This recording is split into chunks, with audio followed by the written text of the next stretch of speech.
Thanks for making Locked On Ole Miss your first listen every day. Make sure we are free and available wherever you get your podcast, including YouTube. Subscribe to the YouTube channel, hit the bell for notifications, upvote the video itself, and comment down below. We'd appreciate it very much.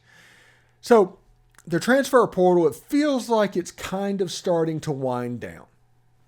You're going to have players that trickle in all the way up until probably the summer session when fall camp is.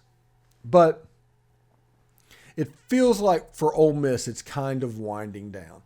And it's got to the point where Stephon Wynn from Nebraska, formerly of Alabama, he is transferring, and it looks like he could announce at some point this week. We might be on commitment watch for that.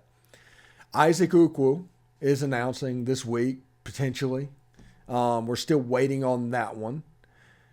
And those are kind of the two names besides Keon Coleman that the football team is actually looking at. At least that's the names that we've heard. There could always be a surprise. This is transfer portal recruiting. It just kind of is what it is.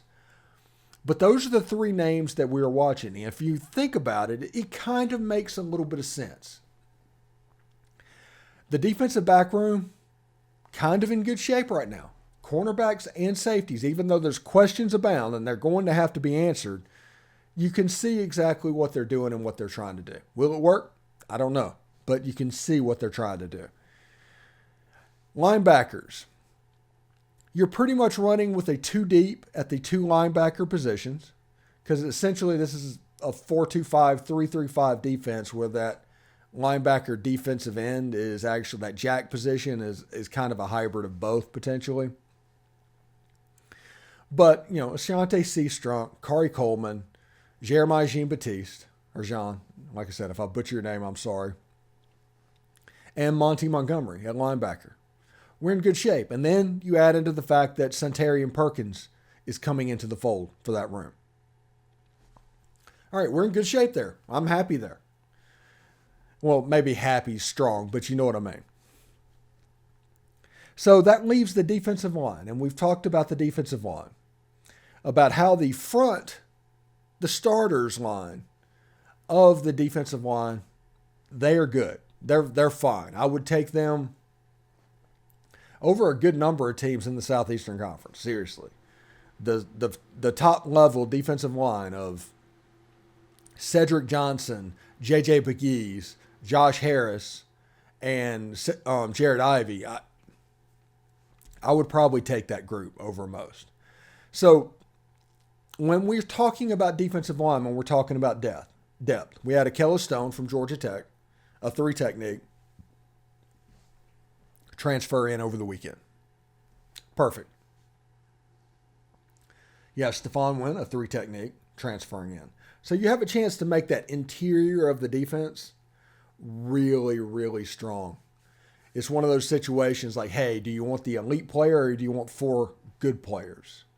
And it looks like since they're looking for depth, they're just looking for a certain type of person, almost like a body. And that is nothing derogatory against anybody that they're looking at.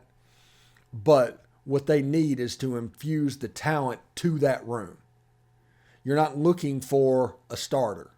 You're not looking for somebody to beat out J.J. Pegues. You're looking for somebody to beat out Jamon Gordon. And then you have Isaac Ukwu from James Madison, who I think it is between Missouri and Ole Miss, if I read that correctly. We'll see exactly how that goes. Now, nobody should poo-poo Missouri at all in this situation. This is one of those weird cases that they win. Now, they got Luther Burden last year. You know, so I'm not going to just chalk this up as a win, but it looks like it's in pretty good shape at the moment. Him and Stephon Wynn, honestly. And if Ole Miss lands Keon Coleman, Isaac Ukwu, Stephon Wynn, this has become a dream late transfer portal window for Lane Kiffin and the Ole Miss Rebels. It's becoming a little bit too good, if you think about it. A little bit, really, really happy to where you see where everything has been built up. Now, we'll see how they do in the fall, because the spring was about install, in my opinion. It was about install because this is a fairly complex defense, especially if they're bringing in a lot of stuff that was done at Alabama. But the fall camp is going to be about, hey, quick install, let's kind of continue the growth. And you're going to see people in the summer, in June and July, they're working together to try and figure out what needs to do. There's technique that needs to happen. There's a lot of, even though they're playing man defense, there's kind of some matchup zone principles in this defense. So they can take handoffs, if you will, in the secondary. So we'll see exactly what happens. I'm looking forward to it. Indeed. It should be really, really fun. Anyway,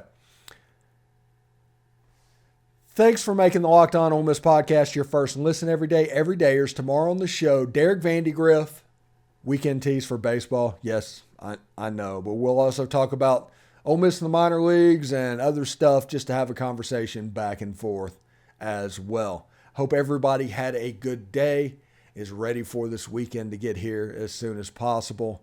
And we're getting close to magazine season, which is getting us close to media days, which is getting us close to camp, which is getting us close to the season. That's what it looks like at this point. We are getting close to football season. I am very, very excited. Anyway, I've been Stephen Willis. This has been the Locked On Ole Miss podcast. I hope everybody has a good day, and we'll see you tomorrow. Hotty toddy.